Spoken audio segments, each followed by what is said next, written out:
Assalamualaikum warahmatullahi wabarakatuh. Bismillah, alhamdulillah, wassalatu wassalamu ala rasulillah, thumma amma ba'd. Ya, insyaallah hari ini atau pagi ini terakhir ya untuk pembacaan dan keterangan sedikit terkait dengan buku Remaja Antara Hijaz dan Amerika, Panduan Penyiapan Masa Baligh, karya Ustadz Budi Ashari LC. Bab terakhirnya berbunyi mengubah benci kebaikan pada diri pemuda. Sekali lagi, karena memang pada pemuda atau bahkan yang tua juga, yaitu bisa jadi ada ketidakcocokan, ketidakpasan sehingga hati tidak netep atau belum netep dalam Islam, sehingga perlu dinasihati, perlu diarahkan supaya nanti kebencian dan ketidakcocokan itu, ketidaknyamanan itu berubah menjadi kenyamanan dan cinta kepada Islam.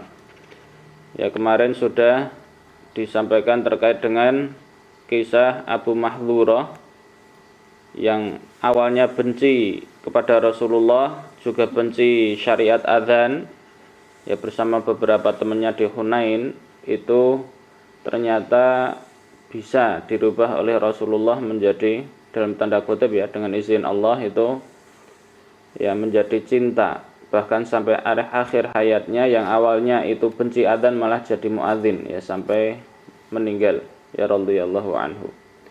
Lah kemudian tahapan-tahapan yang dilakukan oleh Rasulullah untuk mendidik anak yang seperti itu adalah yang pertama penerimaan, ya diterima saja sudah, kemudian maksudnya tidak dimarahi, kemudian ada dialog, kemudian ada interaksi fisik, dan ada doa. Dan sudah kami sampaikan tadi malam, keempat langkah itu atau keempat poin pendidikan itu diterjemahkan lagi ke dalam 6 langkah. Ya, yang pertama penerimaan. Terimalah mereka dengan kekurangan mereka tersebut. Tidak mudah memang bagi orang tua, apalagi orang tua yang baik dan berharap anak-anaknya juga baik seperti dirinya. Tapi yang harus disadari oleh para orang tua adalah itulah keadaan mereka sesungguhnya sekarang, ya saat ini. Diterima atau tidak diterima, begitulah keadaan real mereka, keadaan nyata mereka. Marah saja tidak menyelesaikan. Mengumpat di belakang mereka bukan merupakan solusi, ya tambah bahaya malah. Menerima bukan berarti membenarkan kesalahan mereka, tetapi agar mereka mau datang ke kita. Karena jika mereka sudah merasa ketakutan karena sikap kita, maka bagaimana kita bisa mendekat dan berdialog untuk mengubah mereka? Rasulullah Shallallahu Alaihi Wasallam jelas paham benar bahwa Abu Mahdhurah dan teman-temannya sedang mengejek adzan, ya syariat Islam. Tetapi Nabi pun sadar betul bahwa mereka adalah anak-anak muda yang belum nyaman dengan cahaya Islam. Karena Hunain itu baru saja ditaklukkan oleh Rasulullah. Ya mungkin mereka masih ada rasa kurang enak begitu dengan Islam. Ya, sehingga Nabi melapangkan hati dan berdialog tanpa emosi. Menerima dahulu keadaan itu agar mereka mau datang ke beliau dan berkesempatan membuka ruang dialog. Kemudian yang 2, dialog. Nabi memanggil mereka untuk berdialog, selayaknya dialog dengan anak-anak muda yang bermain-main dengan sesuatu. Mereka tidak berani bertanggung jawab terhadap perbuatannya sendiri. Biasanya mereka akan saling tunjuk, ya saling menunjuk. Maka pembukaan dialog Nabi sangat menarik. Ya, beliau membuka dengan pertanyaan langsung dan khusus, langsung kepada pokok permasalahan yaitu adzan, dan khusus kepada orang yang suaranya paling keras. Meskipun sama-sama ngejek, ya ngolok-olok, tetapi yang paling keras yang langsung ditunjuk, ditanyakan. Siapa di antara kalian yang aku dengar suaranya tinggi? Ada target yang dipasang saat dialog seperti itu. Meluruskan mereka dan sekaligus potensi positif yang berlumuran dengan berbagai kesalahan. Bukankah adzan memerlukan suara yang lantang, di mana saat itu adzan belum menggunakan pengeras suara? Oleh karena itu, dalam buku Maharatut Tawasul Ma'al Aulad, Kaifa Taksibu Waladak, Dr. Khalid bin Su'ud Al-Hulaibi, kisah ini digunakan untuk pembahasan orang tua. Ini penjelasan beliau.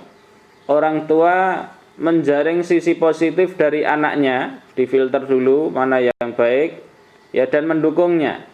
Sesungguhnya menyadari apapun kelebihan anak, kelebihan anak Anda dan membangunnya akan membantu untuk melakukan perubahan yang utuh pada arah hidupnya dengan menggunakan dialog penuh rasa sayang. Adapun mencari-cari kesalahan dan fokus padanya serta membesar-besarkannya akan mendorong keberlangsungan kesalahan tersebut. Iya, ini sudah selesai keterangan beliau. Iya, cobalah kita pikirkan apa potensi positif di balik kenakalannya itu. Dialog Nabi dengan anak-anak gamang tersebut, seperti ini, tidak menggunakan dialog terbuka, tetapi beliau langsung kepada pokok permasalahan dan tidak memberi pilihan. Berdirilah dan adzanlah. Beliau bilang begitu, bersabda begitu. Membaca potensi kebaikan, langsung mencoba potensi itu, dan yang sangat penting adalah tidak ada caci maki, enggak diolok-olok. Karena kemarahan hanya akan menambah kebencian anak-anak muda yang memang sudah menanam kebencian dalam hati mereka.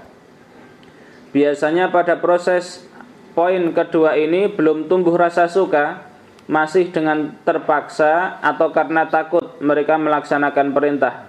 Seperti Abu Mahdhurah yang mengikuti semua perintah Nabi untuk berdiri dan bersiap diajari adzan, tetapi hatinya berkata, aku berdiri sementara tidak ada seorang pun yang lebih aku benci melebihi Rasulullah dan perintahnya ini. Tapi tidak masalah, ini adalah proses. Maka jangan berhenti di sini, tapi lakukan proses berikutnya. Apa itu? Yakni yang ketiga, ajari cara melatih potensi positif. Bisa jadi anak-anak muda yang sedang larut dalam kebencian dan kesalahan tidak bisa membaca potensi positif mereka. Yang ada menumpahkan kebencian, semangat membalas dan membuktikan, dalam tanda kutip. Untuk itulah kita dilarang larut juga dalam kemarahan dan emosi. Karena larutnya kita dalam emosi akan membuat kita buta, sama seperti mereka. Akhirnya, potensi positif itu memang tidak pernah terlihat. Yang muncul besar adalah kenakalan mereka. Tidak nampak sama sekali kemarahan Nabi dalam kisah tersebut. Yang terasa adalah ketegasan Nabi memerintahkan Abu Mahdhurah untuk berdiri dan adzan. Beliau tidak memberikan pilihan. Karena itulah potensi positif yang beliau baca dan ingin beliau arahkan. Karena itulah potensi positif yang beliau baca dan ingin beliau arahkan. Benar saja, suara Abu Mahdhurah justru sangat layak untuk mengumandangkan adzan. Dan Abu Mahdhurah pun menyadari itu belakangan. Nabi pun dengan lapang menyerahkan tugas adzan di kota Mekah kepadanya. Subhanallah. Langkah keempat, jangan mengadili hati. Hati urusan Allah saja. Menurut kisah di atas, Abu Mahdhurah dan kawan-kawannya tidak mengeluarkan kalimat hinaan langsung, tetapi menirukan muadzinnya, untuk mengolok-oloknya. Hanya saja jelas mereka melakukan itu karena kebencian dalam hati. Karenanya Nabi tidak mengeluarkan kalimat apapun yang meluruskan kesalahan mereka, karena hati tidak bisa diadili.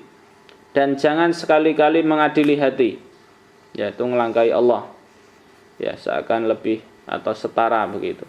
Jadi udah husnudzon tapi tetap waspada.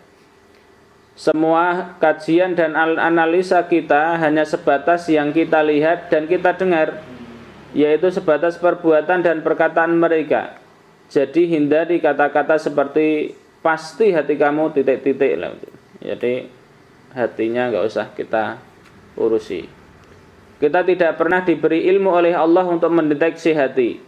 Bahkan telah jelas sekalipun bukti keburukan hati, kita hanya bisa membahas sebatas bukti hati yang buruk berupa perbuatan atau perkataan.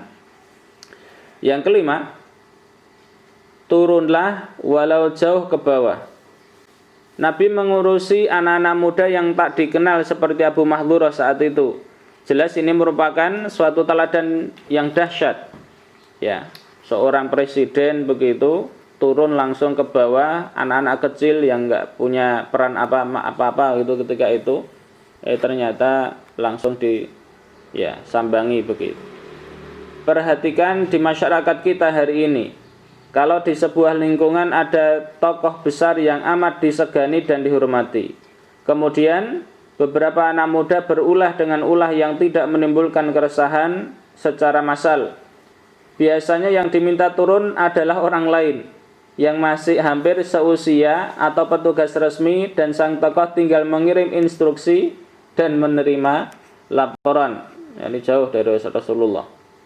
Ya, tapi tidak demikian dengan Nabi, karena beliau mempunyai target generasi muda yang pasti berpotensi hebat.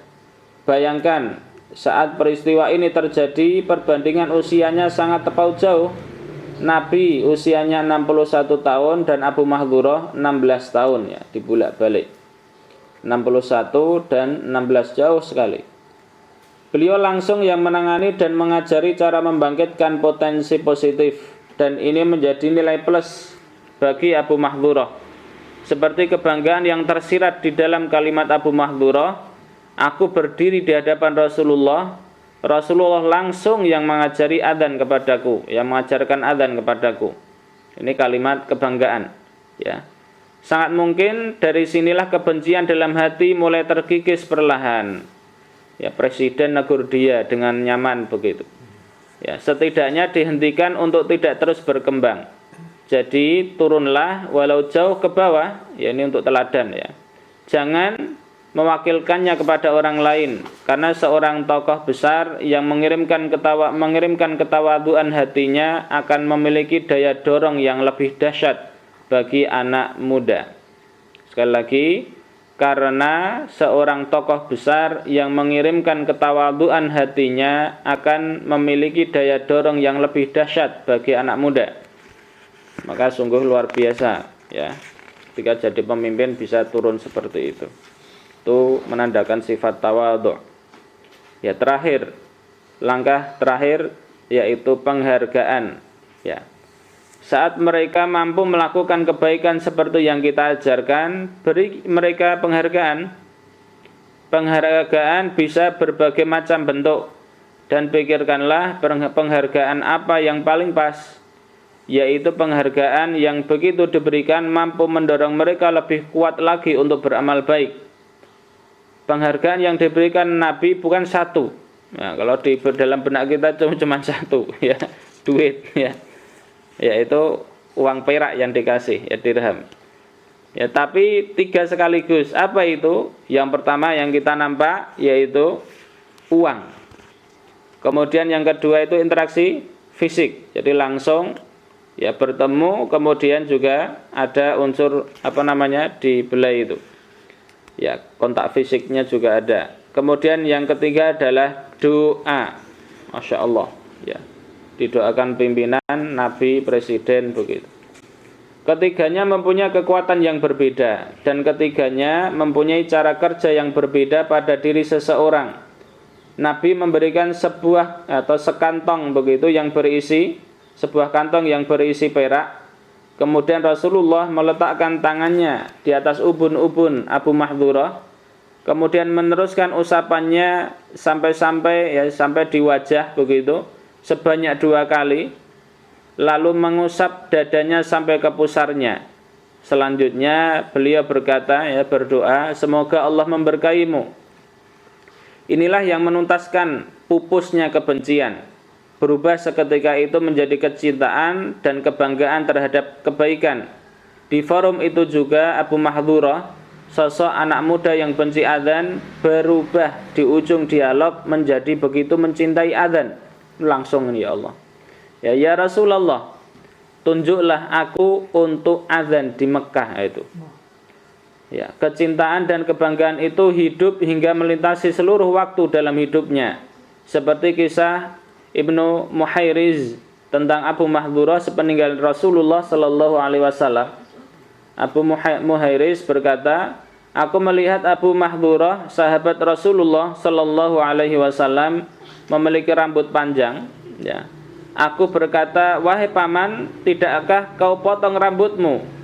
Beliau berkata, aku tidak akan memotong rambut yang pernah, nih ya Allah ya. Aku tidak akan memotong rambut yang pernah diusap oleh Rasulullah sallallahu alaihi wasallam dan didoakan dengan keberkahannya. Ya. Itu ya. Al-Isti'ab karya Ibnu Abdil Bar. Ya. Padahal Abu Mahdhurah meninggalnya di Mekah pada tahun 79 ya, Hijriyah.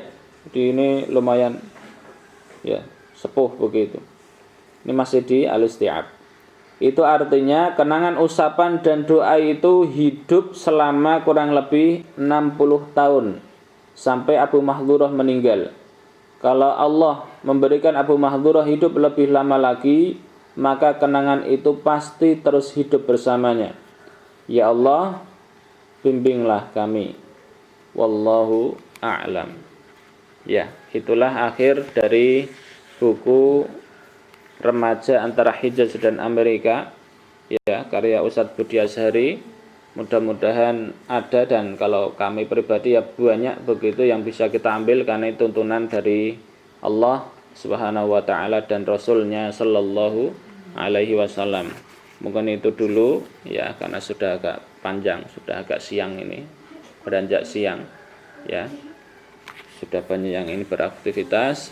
Kita tutup. Subhanakallahumma bihamdik asyhadu an la ilaha illa ant astaghfiruka wa atubu ilaik. Allahumma iyyaka na'budu wa iyyaka nasta'in fahdina siratal mustaqim. Jangan lupa saling mendoakan ya, mudah-mudahan tambah berkah hidup kita dan keluarga serta kaum mukminin secara umum. Assalamualaikum warahmatullahi wabarakatuh.